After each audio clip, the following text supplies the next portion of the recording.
What's going on? Back at home this time. Got to deal with the workbench and the home rack. So stuff comes in and out of my home rack. I'm pretty happy with its current state. It's serving us well and it's very low power consumption. However, I have a job where I need some Ubiquiti patch panels to go into a server rack and they are out of stock. So naturally, I'm going to take mine out, replace them with a Trendnet standard black 24 port Keystone panel. So that's kind of the goal for now, so that I can get my really nice Ubiquiti patch panels to the job that I've got coming up. So we're gonna get going on that.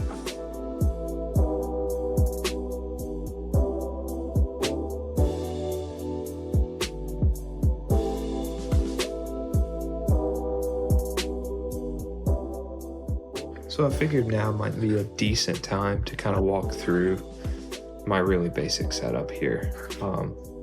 2 patch panels, which is what this video is mostly centered around. So I'm gonna take both of these out and just replace it with one 24 port, probably right here for the time being. And then whenever they come back in stock, I'll order some more. Yeah, so 24 port PoE, non-pro. Not all of the ports carry PoE or PoE plus, though the ones that do carry it carry PoE plus across every port. I think it's like a 90 watt payload across all of it as far as how much wattage you can drive. And then the SFPs are just standard, they're not 10 gig. So for my home lab, everything's just gigabit, and that has been serving me pretty well. NVR, I only have one drive in there right now. I think it's 8 terabyte. So I can populate as I go, but for just home recording security purposes, it's been fine. And let me swing you around to the back because there's just a couple more pieces. And so my home server is a Beelink-SER5 Mini PC running Proxmox. I think this has 8 cores, 16 threads, and 16 gigs of RAM, a 500 gig M.2 SSD, and a 2 terabyte SATA SSD. And for virtualizing Home Assistant, Jellyfin, a few other little LXC containers, it has been perfect. So yeah, now for the meat and potatoes. Gonna rip the rack apart, put it back together.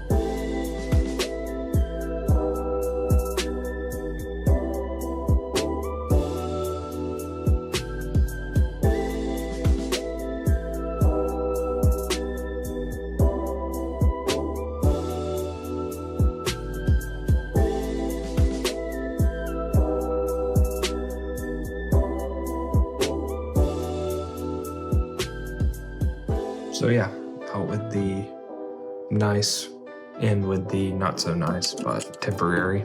So that's pretty much it. I'll give you guys some more walkthroughs and stuff in the future. For what it's worth, these RGB LEDs are controlled by a Shelly RGB W2. I'll display what that looks like because it's kind of tucked away in the rack. I think I've got it running at 12 volt DC. It can support all the way up to like 24 volt as well, if you want to go that route. So anyways, that's pretty much it. So yeah, I'm still like super new to all of this.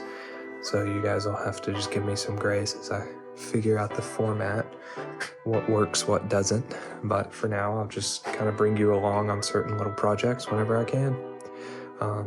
I do want to talk to you a little bit about the Keystone blanks that I'm using in these. So Ubiquiti makes Keystone blanks. I have not ordered some. I plan on ordering them and reviewing them soon. But the ones that I use here are made by Leviton, and I think they call them Quickport inserts. They're gray. They don't match perfectly, and they have a little bit of a matte finish versus more the shiny, but especially like from a distance, they're the best looking Keystone blanks that I've found that aren't first party. So if you're interested in those, they are pretty cheap as well. I think the Ubiquiti ones are $20 for a 24 pack, and these are definitely cheaper than that. So there you go, a little tidbit of information. So like this video, subscribe to my channel. I am planning on uploading fairly regularly. Got some bigger videos coming down the pipe, so hope you guys enjoy.